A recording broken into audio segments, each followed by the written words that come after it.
Bienvenue sur Chemin de Femmes. Ici, des femmes prennent la parole. Elles racontent un chemin, un passage, parfois une traversée. Prends le temps d'écouter et laisse les mots venir à toi, là où ils ont besoin d'arriver. Aujourd'hui, j'ai le plaisir d'accueillir Colline. Bonjour Colline. Bonjour Annabelle. Alors, déjà, avant de commencer l'interview, j'ai envie de te demander comment tu te sens là, juste avant de parler de toi. Comment c'est pour toi? C'est plutôt doux, ça va. Ok, super. Toujours mystérieux de parler de soi. Oui, c'est pas si facile, hein? Alors moi, j'avais très envie de t'interviewer parce que donc tu es artiste. Et il y a pour moi quelque chose qui se dégage de toi, de cette vie qui va être peut-être un peu non conventionnelle, plus libre. Alors après, c'est des images, hein, moi, probablement des projections que j'ai. Mais ce qui me touche et ce que j'admire aussi beaucoup, c'est cette capacité que tu as à rebondir face à ce qui t'arrive en fait, à ce qui se présente à toi dans la vie. Donc déjà, est-ce que serais d'accord pour aborder ce thème-là, pardon? Oui, oui, oui, oui, Ouais, carrément. ça te Ouais, avec va? plaisir. Ouais. On va voir comment on l'explore. Ouais. Comment le fil va se dérouler au fur et à mesure. Ouais, ouais, ouais. Alors, si je pense à ta capacité de rebondir, hein, je vais avoir en tête l'exemple, parce qu'on se connaît en dehors hein, de l'interview, donc l'exemple que tu m'as nommé, là, que tu dois te rendre dans la Drôme Oui. dans les semaines à venir, et que bah, tu n'avais pas forcément le budget pour pouvoir faire ce voyage-là. Et au lieu, peut-être, j'ai envie de dire, d'annuler le voyage, de le reporter ou de te dire, bon, bah, c'est terrible, comment je vais faire, tu as eu justement cette faculté de pouvoir rebondir et de trouver une solution. Alors, est-ce que tu veux bien nous expliquer, nous partager en fait ce qui s'est passé pour toi, comment tu l'as géré et comment tu as pu rebondir justement? Alors c'est drôle parce qu'il me vient. Alors comment j'ai rebondi, en fait, je crois que c'est surtout que c'est vraiment important pour moi de faire ce voyage-là parce que je vais retrouver des gens que j'aime et pour faire aussi un documentaire sur le travail d'artiste de mon père et qui ça me tient fort à cœur. Mhm. Et il y a la notion de l'autre, je crois beaucoup dans le, Ah, dans ce. C'est-à-dire que c'est pas que pour moi, c'est aussi ça engage d'autres gens et de me dire là je peux pas laisser tomber mm, juste à cause d'un problème d'argent en fait, mm. que ça peut pas être le ça peut c'est pas une bonne raison. Ouais. Et donc, il y a eu tout un moment où je me suis dit, mais là, concrètement, c'est du délire de faire ce voyage, ce qui n'est pas non plus, c'est pas fou, hein, mais bon, après, tout dépend de nos vies et de nos finances. Hein. Tout à fait, tout à fait, tout est relatif. Et ben voilà, moi, je suis musicienne, donc j'ai cette chance-là quand même de pouvoir aller jouer, en fait, et de me dire, bah, si bah, j'ai pris la carte de France, j'ai regardé la route et je me dis, bon, bah là, je connais quelqu'un vers Poitiers, je connais quelqu'un vers Bourges, je connais quelqu'un vers Saint-Étienne. Et en fait, je me suis organisé une petite tournée solo Mhm.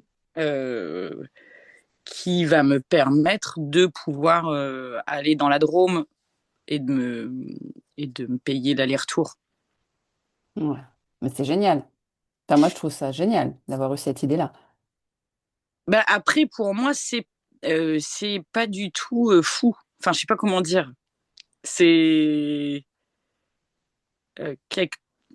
Alors, c'est peut-être aussi la vision qu'on a, mais moi, mon métier, c'est d'aller jouer, en fait. D'aller jouer chez les gens, Mm. ou dans des salles de concert, ou dans des. Voilà. Mais Ouais. après, c'est quand même ce truc d'itinérance et de. et de souplesse aussi, et de la rencontre avec l'autre. Mm. Mais au demeurant, je pense que si, et j'ai eu la chance d'avoir aussi des gens qui m'ont répondu ok, d'accord. Oui, bien sûr. Là, je joue dans 2 cafés-concerts, ensuite, et j'ai la chance d'avoir aussi un réseau depuis des années qui fait que je suis beaucoup en lien et les liens sont hyper importants pour moi, donc je les nourris, ces liens-là. Mm. Et voilà, et donc ça fait, c'est des ricochets ou des échos à chaque fois, en fait. Ouais. Ouais, ouais, c'est beaucoup dans la relation à l'autre, hein, de ce que j'entends. Au début, ce que tu disais, c'était pas possible pour toi non plus de ne pas y aller parce que c'était aussi pour l'autre. Et c'est parce que tu es en lien avec d'autres que tu as finalement aussi cette possibilité de faire des arrêts et des concerts Bah, c'est ça, et sur le c'est drôle chemin. parce que j'y avais pas pensé avant, enfin tout à l'heure quand on en a parlé. Mm. Mais effectivement, je pense que si ça avait été un projet d'aller en Drôme là, juste pour moi, Ouais. alors on peut jamais savoir, mais je pense pas que j'aurais essayé de trouver une solution. Je me serais dit non, Mm. j'annule. Mm. Si ça avait été juste pour le plaisir, pour toi, pour te... Ouais. Alors que là, comme il y a d'autres personnes, c'est comme un engagement finalement que tu as envers d'autres et tu ne peux pas lâcher cet engagement-là. Tu peux pas Ouais, le rompre. un truc de cet ordre-là en tout cas, je pense. Mm. C'est pas très clair, hein, tu vois, c'est des choses qui aussi viennent en parlant, en fait. Et c'est ça, en fait, justement, là, je trouve la richesse aussi de ces interviews, c'est que finalement, au fur et à mesure, en déroulant une partie de son parcours ou de son histoire, on se rend compte, on peut faire des liens, il y a des choses qui émergent. Donc ouais, c'est assez intéressant. Et en plus, là, comme ça se fait en instantané, tu nous les livres en même temps, parce que c'est vrai que c'est des choses que tu n'avais pas forcément contactées avant. Et alors sur cette capacité quand même à rebondir, hein, j'aime bien ce que tu dis, c'est vraiment quelque chose que tu as nommé plusieurs fois, de comment transformer ce qui nous arrive en l'adversité en quelque chose de alors, peut-être pas de joyeux, mais en tout cas de positif. Ouais, et ça, je crois que ça vient vraiment d'un truc depuis que je suis petite. Alors, ça vient forcément de mon environnement familial, ça c'est évident, parce que c'était beaucoup de vents contraires et c'était un cadre d'enfance euh, pas conventionnel en tout cas. Mm. Où les parents sont artistes ou artistes plasticiens. Ce qui est aussi important de nommer, c'est que les plasticiens, ils n'ont pas du tout les mêmes statuts que les artistes musiciens ou comédiens qui ont ce statut d'intermittent du spectacle. D'accord. Et alors, qu'est-ce que c'est qu'un artiste plasticien? Bah, c'est un peintre, un Ok. sculpteur, voilà. Où, en fait, le, le, le, concrètement, si tu ne vends pas, tu ne gagnes pas d'argent. Et donc, tu n'as pas le droit au statut d'intermittent du spectacle.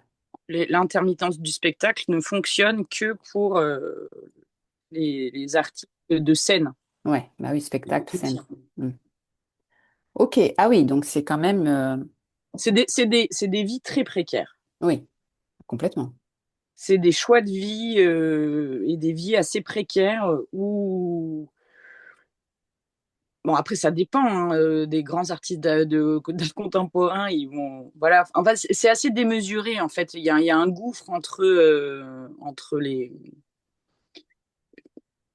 gens qui sont très reconnus et qui vont vendre leurs œuvres à des prix complètement obscènes et indécents. Mm. Et, et une quantité d'artistes qui bossent tous les jours et qui ont du mal à subvenir à leurs besoins. Tu es obligé de faire un taf à côté ou de...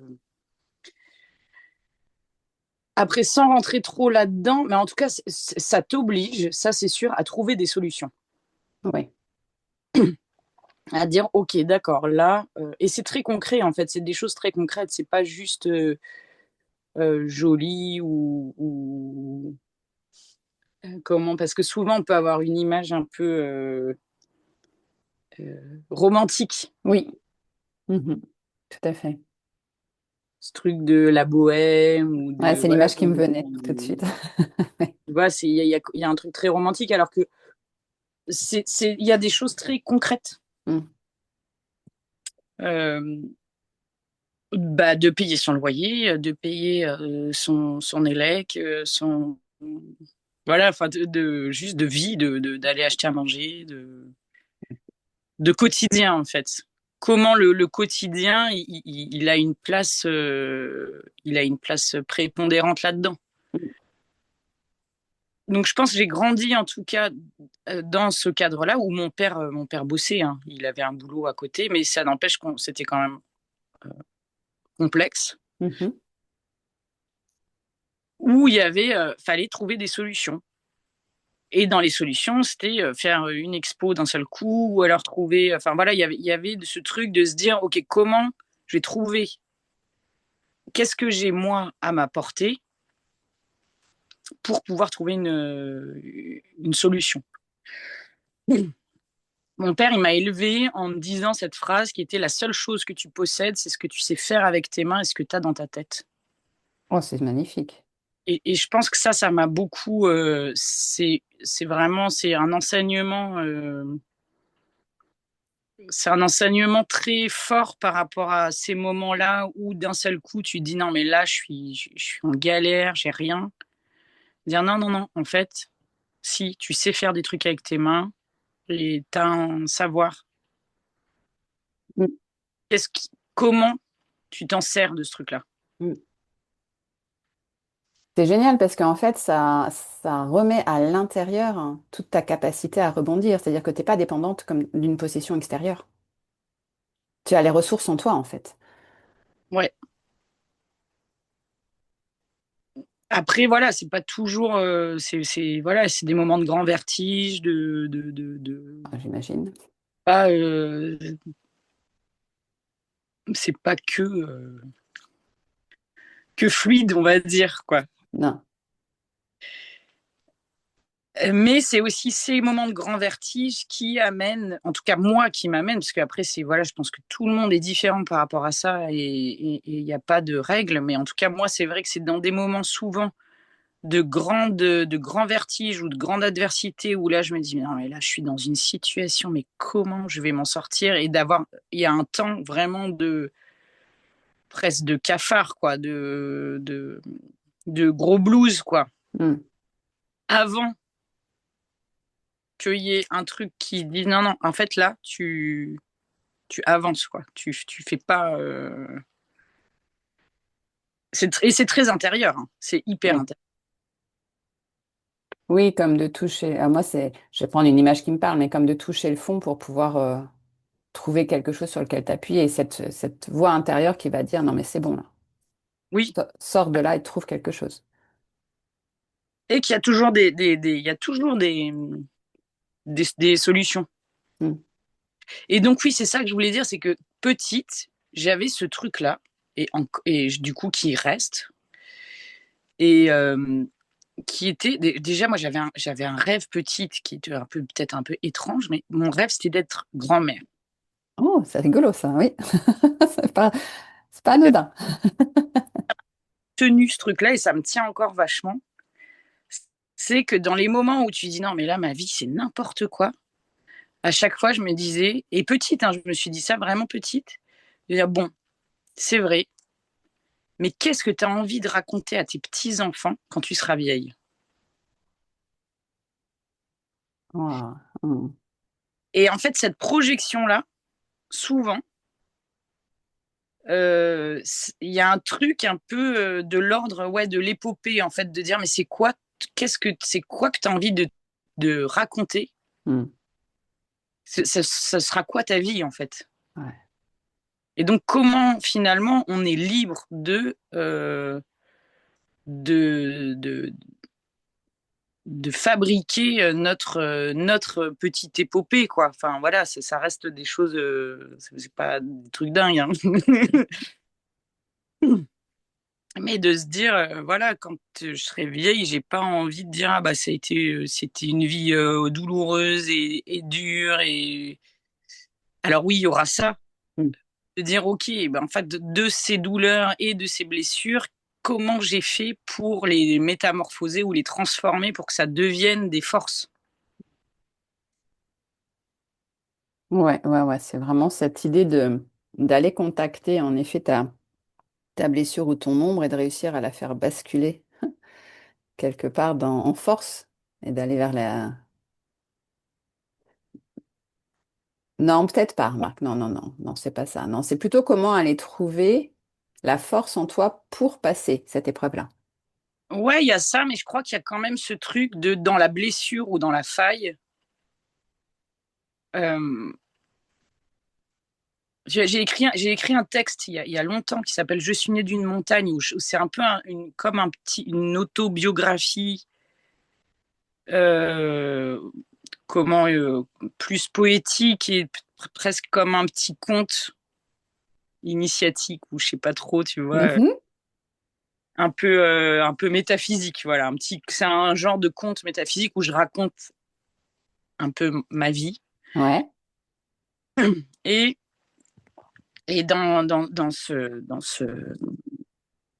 Je suis né d'une montagne, à un moment donné, je dis ça, je dis, mais finalement, est-ce que le secret de l'alchimie, ce serait pas ça, de transformer nos blessures en trésors? Mm. Mm. Eh ben si. La Ouais. transformation du plomb en or, est-ce que Ouais. ce serait pas juste une image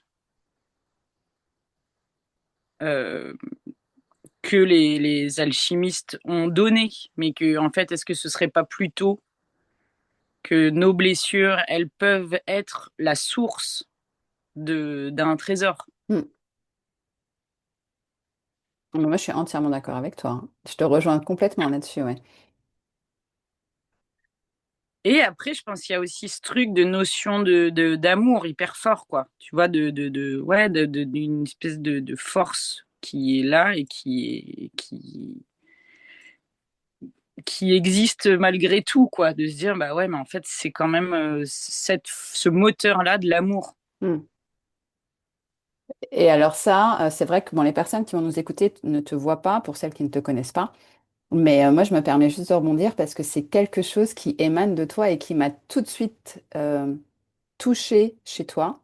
C'est que tu émanes les deux. C'est-à-dire que rayonne de toi cet amour et en même temps cette force, une puissance dans l'amour, en fait. Tu l'incarnes. C'est-à-dire que là, tu en parles, tu dis que ça te permet de contacter ça, mais c'est vraiment quelque chose que tu as en toi et que tu portes. Je trouve que c'est, quand on te rend compte, ouais, c'est vraiment ce qui, moi, c'est la première chose que j'ai perçue, en fait, de toi, avant même d'échanger. Tu vois, Ouais, c'est drôle. Et ouais. ça, c'est fou, hein, comment on se perçoit.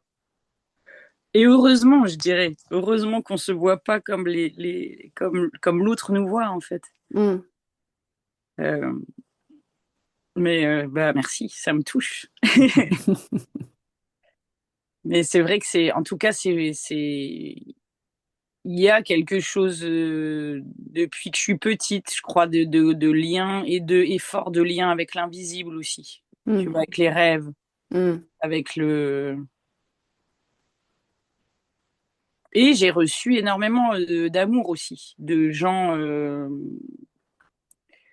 de beaucoup de femmes qui se sont occupées de moi et qui ont été aussi des exemples dans ce chemin-là de, de la transformation des épreuves, de se dire, ah non, Ouais. attends,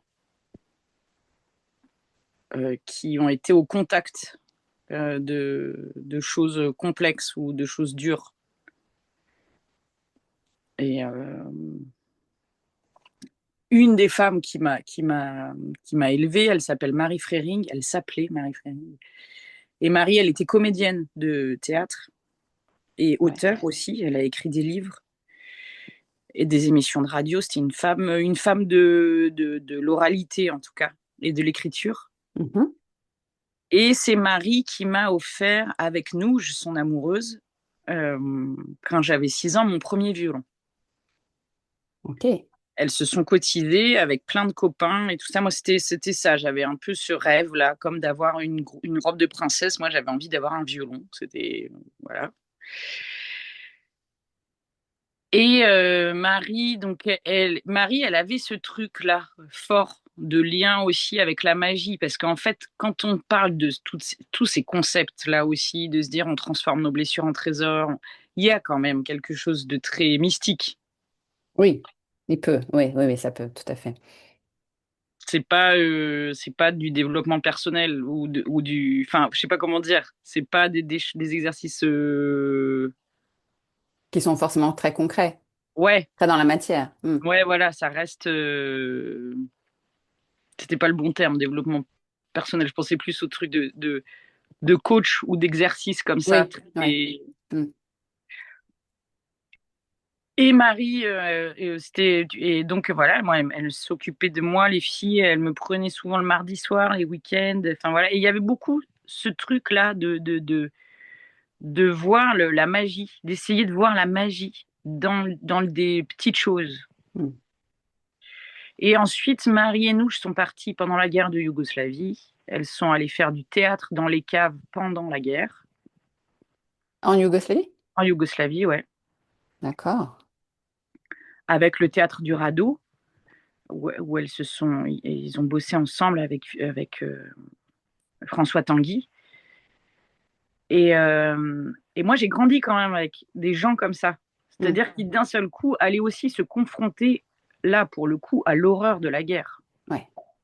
Et à l'intérieur de, de cette horreur de la guerre, qui a été quand même, voilà, bon, bah, d'essayer de faire émerger à l'intérieur de cette ombre-là des moments de beau. Hmm. Oui, oui, ne pas rester dans quelque chose qui va être dans l'horreur, mais dans dans la guerre qui, en effet, t'imagines pas, en fait. T'imagines pas que tu puisses avoir du beau dans ces moments-là. Ouais. Et justement, c'est venir, ne pas laisser les personnes dans cette horreur, mais venir aussi les contacter là où il peut y avoir de la lumière et du beau. Il y en a. Ouais. Mais voilà, en tout cas, c'était juste pour. Moi, j'ai quand même été élevée avec des gens qui étaient quelque part dans cet élan-là Mm. aussi d'aller se confronter Mm. à des choses euh, dures, violentes, pour amener une part d'humanité, retrouver une part d'humanité ou une part dans ces conflits-là. Mm. Et, et qui donne pour moi aussi du sens à c'est quoi fabriquer de la poésie. Euh, Moi, je dis souvent plus que je fais de la poésie avec plein de médiums différents. Plus que j'aime pas trop dire que je suis. Enfin, artiste, ça me fait bizarre un peu. C'est un terme avec lequel j'ai plus de mal. Mais en tout cas, je me dis, moi, j'ai plus cette sensation-là, que je fais de la poésie, des fois avec de la peinture, des fois avec des mots, des fois avec de la musique, que c'est un, que c'est cette matière-là poétique qui, en plus, peut exister autant dans un jardin que dans le fait de faire de la cuisine ou de, enfin voilà, que c'est pas forcément lié à la représentation artistique qu'on peut avoir. Juste avec les mots, par exemple. C'est vrai qu'on pense poésie, tout de suite, on va penser aux mots. Ouais, Alors que la poésie, en effet, s'invite dans plein de pans différents de la vie et notamment dans les médiums artistiques. Ouais. ouais. Donc tu es une poète. Bah, je crois qu'il y a ça, ouais, quand Ouais. même. Ouais. Mais, et en effet, moi, je trouve que c'est, je trouve que quand, en tout cas, moi, l'idée que j'en ai de la poésie, c'est d'aller voir le beau, d'aller contacter le beau. Et finalement, si tu te sens poète, bah, tu vas avoir cette sensibilité à aller chercher le beau là où il n'y en a pas forcément. Ouais, il y a ça. Et puis, je crois que, en tout cas, pour moi, il y a aussi ce truc un peu du défi, Ah, ah. la mission. Ouais. Et alors, c'est drôle, mais tu vois, là, ces temps-là, je suis en train de faire un travail en transgénérationnel. Et je suis quand même issue d'une famille où mes deux grands-pères étaient militaires. Ok. Donc, mon cadre proche, c'est-à-dire mes parents, c'est plutôt, c'est des artistes. Et il y a Mm. cette notion-là un peu de, de la marge, en tout cas d'une autre manière d'avoir abordé le quotidien. Mhm. Mais ils sont quand même issus euh, de familles militaires. Ils ont grandi dans des casernes, mes parents. Bon. On a l'impression d'avoir presque deux opposés là, hein. Ouais, mais pas tant en fait, parce que c'est toujours cette histoire du cadre, je crois. Tu vois, Mm. à l'intérieur du cadre, comment Mm. tu peux refabriquer d'autres espaces, quoi. Mm. Mm. Et aussi, en fait, le cadre est aussi une liberté. Ouais. Et à l'intérieur de ça, je vois ma grand-mère Claire, qui était vraiment une penseuse et une libre penseuse, et elle avait quelque chose de très, pas décadent, mais c'était une femme un peu très curieuse, amoureuse de l'histoire, amoureuse du théâtre, de la musique. Elle avait vraiment tous ces endroits de poésie avaient une place énorme dans sa vie. Mhm. Et mon grand-père maternel, André, il avait ce truc-là aussi. Il était très sensible, euh, il avait un truc par rapport à l'invisible très fort. Ok. Et pourtant, il était mécano-hélico dans l'armée, il a fait la guerre du Tchad, d'Algérie, Mm. voilà, c'était des militaires quand même, quoi. Ouais. Il y a ça aussi. Et, l'habit, tu vois, on dit ça, l'habit ne fait pas le moine. Je pense que souvent, et moi, ça, c'est quelque chose que j'ai eu la chance d'avoir, de rencontrer plein de gens très différents, de milieux sociaux différents, d'âges différents, et de dire, mais comment tu peux être surpris par l'image que tu as de l'autre en disant, ah bah oui, bah lui, de toute façon, c'est un notable, ou c'est un militaire, Ouais. et que des fois, c'est complètement l'inverse. Tout à fait.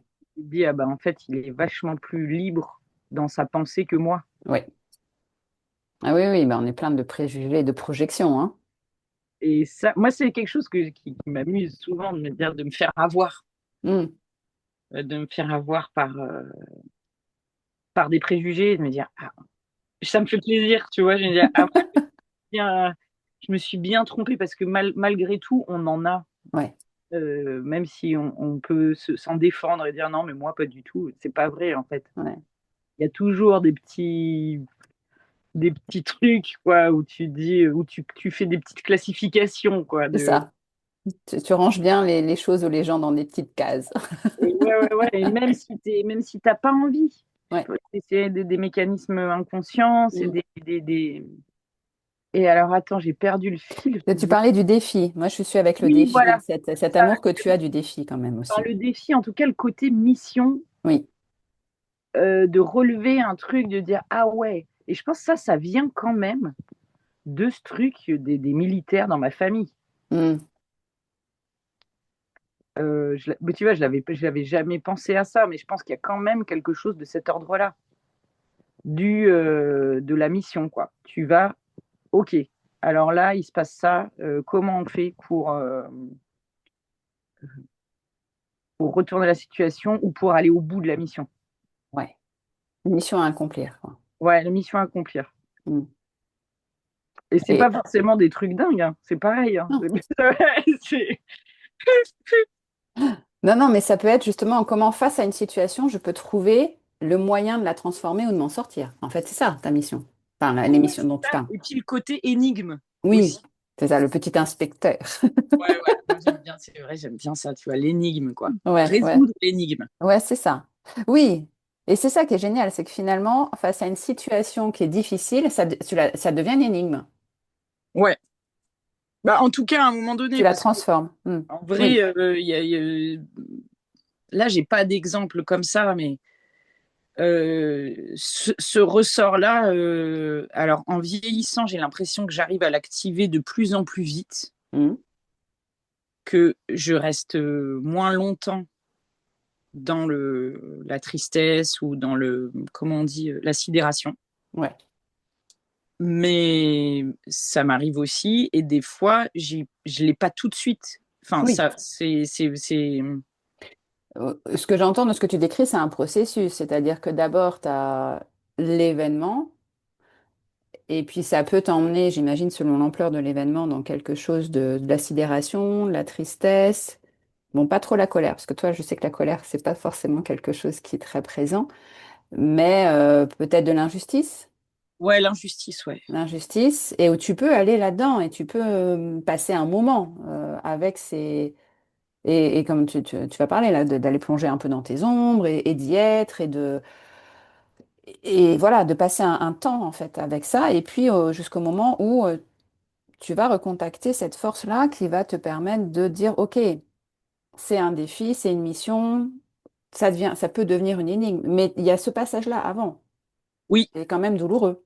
Enfin, c'est pas, ça ouais. se fait pas avec facilité, hein, tout le temps. Bah non. Et Mm. puis, après, c'est vrai que là, je constate quand même que depuis. Ouais, je pense que c'est le fait de vieillir aussi et d'avoir vécu d'autres trucs avant et où je relativise et où ça, peut-être ce mécanisme, il arrive plus vite. Mm. Bon, allez, ça va aller. De toute façon, tu sais, ça. Mais c'est beaucoup de discussions intérieures quand même, hein. Ouais. Oui, et puis peut-être aussi que ça va avec la connaissance de soi et finalement, tu prends aussi conscience au fur et à mesure de ta capacité, justement, que tu as, en te disant, ben, c'est bon, je sais, je l'ai déjà fait, je vais pouvoir le refaire. Tu peux t'appuyer, ça peut te donner une forme de confiance aussi en toi, en ta capacité à transformer ça. Bah oui, une forme de confiance. Ouais, c'est bien ça. Mm, C'est bien mm. dit. Mais c'est vrai qu'il y a quand même ce truc fort aussi de croire dans ce pouvoir-là de l'amour, de se dire, et je pense que tu parlais de la colère, moi c'est un truc que j'ai du mal à contacter, et je pense que ça vient doucement parce que c'est une énergie qui est importante en fait. Tout à fait. Mm, mm. Et voilà, j'y travaille ardemment. Mais il y a des petits prémices, tu vois, de se dire, mais en fait, c'est des énergies, c'est pas négatif, c'est pas. Mm. Ça vient aussi de pas faire de vagues, et ça, je pense, ça vient de mon enfance aussi, de Ouais. dire, oh, faut pas, on va pas en rajouter. Mm. C'est déjà suffisamment compliqué comme ça, donc on n'en rajoute pas. Ouais. Et donc, c'est des automatismes ou des armures ou des modes de fonctionnement. Et je vois bien que ça peut me jouer des tours sur ce truc de pas se positionner clairement, de pas réussir à mettre ses limites. Ouais. Ah, parce que la colère, elle sert à ça. Enfin, Voilà. elle est hyper importante, cette énergie de colère pour pouvoir poser ses limites. Et, Mais, et oh, excuse-moi, parce que toi, tu parlais d'amour, mais cet amour-là, en fait, c'est de l'amour, c'est de l'amour que tu ressens pour toi, c'est cet amour plus grand que toi quand tu parles d'amour, là, et que tu dis d'avoir cette forme de confiance en l'amour. alors, c'est pas de l'amour pour moi, ça c'est sûr. C'est plus, ou en tout cas, je sais pas trop comment expliquer. Et c'est pas forcément de l'amour amoureux ou Mm. du. C'est ouais, comme une bulle, quoi. Un truc qui fait que je dis, en fait, ça, c'est plus fort que n'importe quoi. Que Cette... l'amour est plus fort. L'amour est plus fort que tout. Ouais, enfin, alors c'est très, c'est bizarre en fait de dire ça comme ça parce que c'est très, comment, justement romantique. Je pense qu'il y a un côté très romantique aussi. Ah, Mais là, c'est ouais. plus, c'est pas forcément dans cette idée romantique, c'est plus de, ouais, l'amour en tout cas que par la douceur. Tu vois, c'est peut-être plus simple de parler par ça que la douceur, que c'est une expérience puissante, que on sous-estime Mm, la force mm. de la douceur et donc de l'amour. Mais tu vois, c'est peut-être plus. euh, plus simple de parler de douceur ou de dire qu'en fait, la douceur va amener à changer de trajectoire plus profondément que par la colère ou par la. D'accord. En fait, si... Alors, moi, je vais te dire comment j'entends, je comprends ce que tu dis, c'est que au lieu de te mettre dans la colère ou de rester dans la tristesse ou l'injustice, c'est de recontacter l'amour, en fait, toi, de te mettre dans l'amour ou la douceur Ouais, pour pouvoir après changer d'état, on va dire, émotionnel et pouvoir accéder justement à OK, et ben, comment je vais faire pour faire évoluer la situation? ouais. C'est Oui, il y ça? a un truc de cet ordre-là, ouais. Oui, et puis dans l'amour, moi j'entends en tout cas ce qui me parle beaucoup, et je vois très bien l'amour dont tu parles. C'est pas du tout l'amour amoureux, c'est ce sentiment d'amour pour tout, en fait, pour la vie, pour tout ce Ouais, qui y est, euh, et qui, en effet, permet aussi d'accueillir ce qui se passe en nous avec douceur et bienveillance. ouais. Alors ça, c'est toujours, c'est pareil, c'est toujours une lutte. Je pense que c'est plus simple de l'avoir pour l'autre que pour moi. Et ça, je l'ai vu dans plein de choses de ma vie, parce que ça peut être un écueil aussi, hein. Ouais. Moi, ça m'a joué énormément de tours aussi de voir, en fait, de voir le beau chez l'autre et donc de négliger ce qu'il disait concrètement et de me dire non, mais en fait, je sais qu'à l'intérieur, il y a ça. Mm, mm, Et j'ai pu rester dans des situations qui étaient des situations euh, dures et douloureuses et même de maltraitance euh, parce que je ne voyais que ça. mm. Ah oui, je Et vois bien, donc ouais. de m'aveugler aussi, de Oui. m'aveugler Mm, en disant oui, mais non, au fond, il y a ça. ouais. Et ça, c'est précieux. Mm. Et, Ça, je l'ai vu, je sais que ça existe, mm, mm. Et de rester, et mais ça peut être un écueil aussi, quoi. ah oui, Clairement, oui, oui, parce que ça efface tout toute l'ombre. Tu vois que la lumière. c'est ça. Mm, Et ce qui est un leurre, c'est pas vrai. Enfin, tout à on est fait. constitué de paradoxes, Mm, mm. C'est Mais marrant parce que tu vois, là, je me dis, c'est très nébuleux, là, hein, tout ce qu'on raconte. De me dire, mais en fait, tu vois, d'avoir des exemples concrets aussi, peut-être, tu vois, de dire c'est quoi concrètement, par qu'est-ce qui pourrait aussi faire exemple pour illustrer ce que je raconte là, parce que c'est très métaphysique finalement.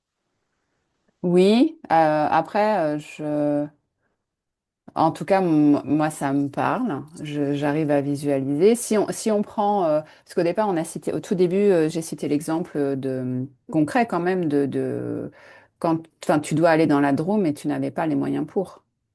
Oui, oui, oui, c'est vrai, ouais. Donc, c'est face à une situation qui est devant, où ça peut être, par exemple, comme tu le citais pour tes parents, bah, il faut payer l'électricité, il faut pouvoir s'acheter à manger. Enfin, alors c'est vrai que ça peut, et ça va forcément tourner autour de l'argent, parce qu'on est dans une société où on a besoin d'argent pour vivre, et qu'en tant qu'artiste, bah, l'argent, il n'arrive pas du tout de manière régulière, comme quand on est salarié dans une entreprise, ou même si on a une Ouais. activité indépendante, mais qui tourne un peu, parce que, Mhm. et là, on se pose beaucoup moins la question, c'est-à-dire que toi, ça pourrait être quasiment dans ton quotidien de te poser ouais, quasiment tous les jours, comment je vais faire pour avoir de quoi vivre. Ouais. Bon, après, moi, je suis intermittente, donc c'est quand même plus. Enfin, je sais qu'il y a ça qui arrive, et Hmm. voilà, donc c'est quand même un peu différent. Même si c'est pas hyper simple, c'est quand même. Ça va. Oui, oui, tu as cette base, mais après, pour le reste, comme par exemple, en effet, aller là, dans la Drôme ou Ouais, faire ouais, d'autres ouais. choses, t'as pas forcément les moyens. Donc, c'est trouver J'aimais bien parce que tu parles aussi de se débrouiller, en fait, de trouver toujours la débrouille pour Ouais, il euh, y a la débrouille. Et se la débrouiller. débrouille, il y a un côté. Tu peux voir ça sous un côté marrant. Oui, ouais, c'est ça, en fait, que je trouve chouette Il y a un aussi. truc du jeu, de l'ordre du jeu, quoi. Hmm. De dire, OK, alors là, je peux pas. Comment je vais faire pour quand même y arriver et trouver Ouais, les astuces? Il y a ce truc d'astuce, ouais. de. ouais, de trouver la ressource, quoi, de dire, mais la Ouais. ressource, elle existe. Oui, c'est ça. Tu Faut parlais juste tout la à l'heure trouver. de. C'est ça. Tout à l'heure, tu parlais de défis, de challenge. C'est ça. Et on voit le côté, quand tu parlais ce qui te parle bien, le côté inspecteur, c'est ça. C'est OK, je suis face à un petit problème, là, une énigme. Et Ouais. comment je vais faire pour la résoudre? Et dans le comment je vais faire pour la résoudre, il y a de la joie, il y a de la curiosité, il y a. Oh, ouais, alors, qu'est-ce qui va. Et puis les ressources, finalement, elles sont intérieures. Après, il peut y avoir l'extérieur, mais dans ta réflexion, en tout cas, elle peut être intérieure. Parfois, d'autres vont t'aider aussi. C'est ça que je trouve Ah intéressant. bah C'est que oui. parfois, des conversations avec des personnes peuvent aussi te faire avoir une idée ou une proposition. Ah bah ça, c'est sûr que Mm. l'autre est fondamental là-dedans. Mm, mm. Le lien, l'échange, le partage, les différentes, les différents angles de vue, quoi. Ouais.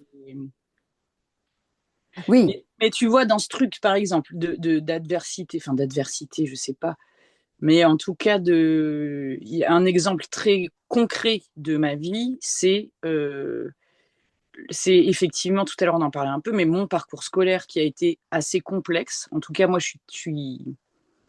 et je fais beaucoup d'ateliers d'écriture, du coup, je raconte ça aux gens. Mhm. Moi, j'ai arrêté l'école en troisième, euh, donc j'ai pas le bac. J'ai été très dyslexique. Enfin, je le suis toujours d'ailleurs, hein. Moins parce que je pense que j'ai bossé beaucoup. Mais en tout cas, cette dyslexie est devenue comme un jeu. C'est-à-dire que moi, maintenant, mon métier, c'est quand même d'écrire. Ouais. C'est fort, hein. Et de trouver aussi. Alors, moi, j'ai une dyslexie où souvent j'inverse les lettres, ou du coup, mais je m'en rends pas forcément compte, où j'oublie. Mm. Je peux relire 12 fois le truc que j'ai écrit, j'ai l'impression que ça y est. Mm. Alors que non, en fait, que quelqu'un d'autre va le lire et il dit, mais là, qu'est-ce que t'es. Alors, quand je suis fatiguée, même en parlant, des fois, ça vient. Ouais.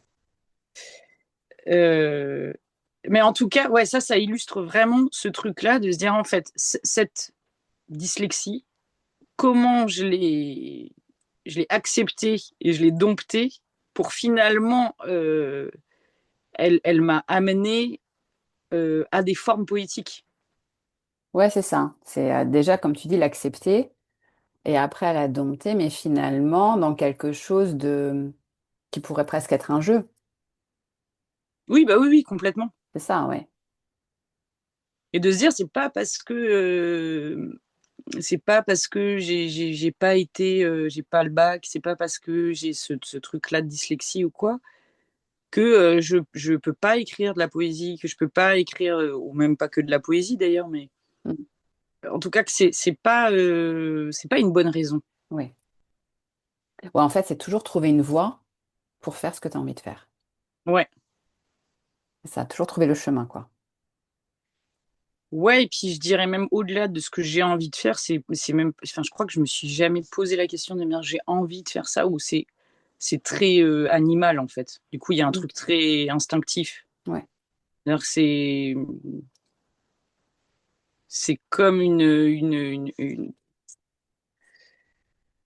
là d'un seul coup, il faut que je fasse ça. Mm. Oui, c'est un élan, c'est une évidence, et non, enfin, c'est. Ouais, et effectivement, je me pose pas trop de questions de me dire ah bah est-ce que je sais et beaucoup de choses hein, comme ça que j'ai faites, que ce soit de la gravure, de la peinture ou des euh, c'est des choses que a priori je sais pas faire. En tout cas, j'ai pas appris. Par contre, j'ai vu beaucoup, j'observe beaucoup, j'ai Mhm. beaucoup observé et j'adore ça, l'apprentissage par l'observation, Ouais, c'est fascinant, je trouve. Il y a un truc qui est tellement beau, tu vois, de voir les gestes qui se répètent. Moi, je pouvais passer des heures à observer mon père graver, ma mère peindre, mm, ou les amis autour. Parce qu'il y a eu aussi cette chance-là, c'est que j'ai été baignée quand même dans un milieu où il y avait toutes sortes de profils, oui, comme de guides un peu, de guides ou de modèles, quoi. oui.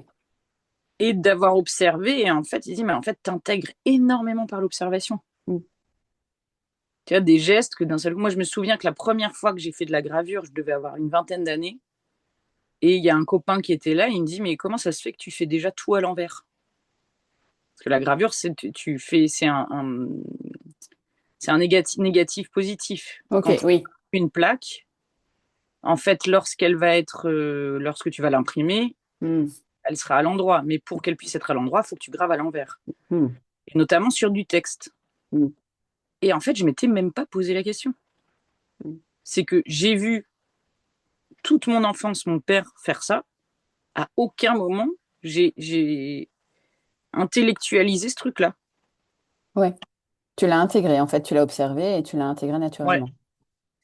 Et dans ce truc de l'envers, l'endroit, je pense que ma dyslexie a été aussi Ouais, une grande aide. que j'allais te dire, ouais. Mm, Et quand je fais de la typographie, parce que je fais pas mal de typos, c'est pareil, tu dois écrire tout ton texte à l'envers mm, pour qu'il puisse être à l'endroit lorsque tu l'imprimes. mm, mm. Et, c'est pareil. Et je pense que là, la dyslexie, enfin, en tout cas, celle que j'ai, parce que je pense qu'il y en a tellement, il y a tellement Mm. de formes, Ouais. c'est plutôt un allié dans tous ces trucs-là. Mm. Ouais, c'est ça, c'est beau, c'est comment tu as pu transformer ce qui peut être une difficulté en finalement en allié, en force, quoi. Et ça peut t'aider à un moment donné pour faire quelque chose. Ouais. Ouais. Ouais, ouais, ça rejoint le fil conducteur de toute cette interview. C'est comment quelque chose de compliqué, je peux le transformer pour que soit que ça devienne une énigme à résoudre, voilà, avec toute la joie et la curiosité qu'il peut y avoir, ou alors que ça devienne une force dont je vais pouvoir me servir pour, par exemple, pour faire de la gravure ou de la typographie avec la dyslexie.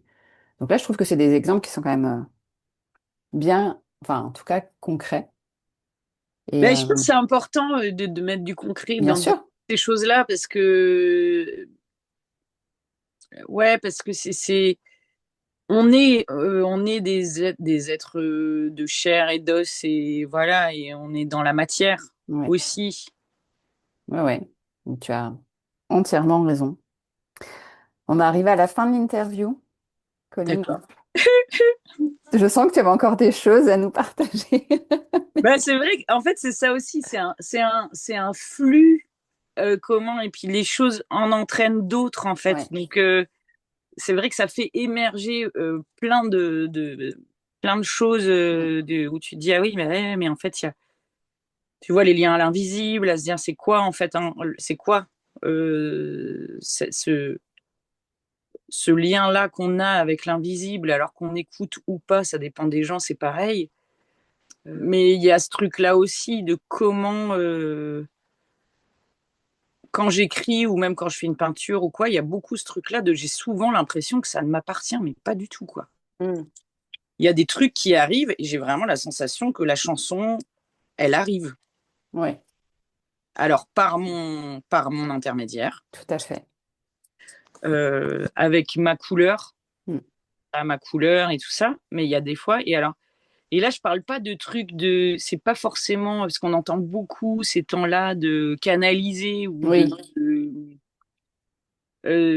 c'est pareil pour moi, c'est très sauvage, animal. Mm. Oui, c'est instinctif. Ouais, Ça il y a un vient. Ouais. truc, tu dis, et que t'es même étonné toi-même de dire, putain, ah ouais. Mm. Et Ouais, de ouais. cette notion, et là, ça rejoint aussi un peu ce truc de cette notion d'amour, qui a quelque chose qui est là et qui vibre, et qu'il y a plein de choses qu'on maîtrise pas, en fait. Mm, mm. Ah ouais, c'est ça.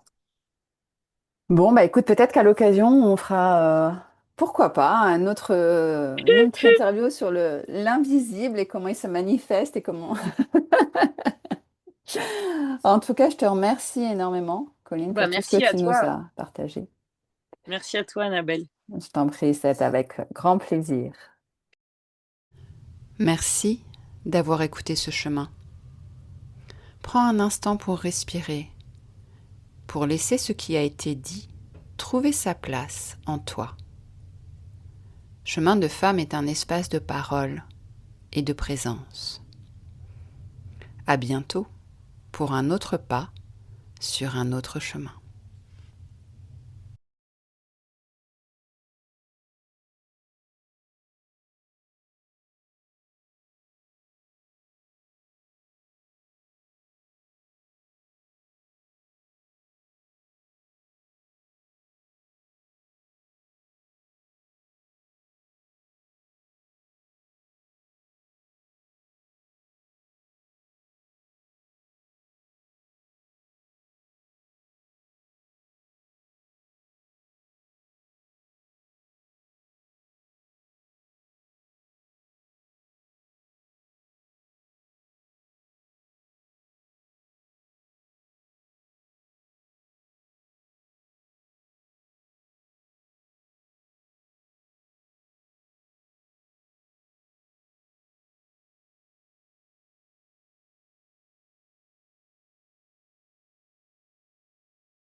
Merci d'avoir écouté ce chemin. Prends un instant pour respirer, pour laisser ce qui a été dit trouver sa place en toi. Chemin de femme est un espace de parole et de présence. À bientôt pour un autre pas sur un autre chemin.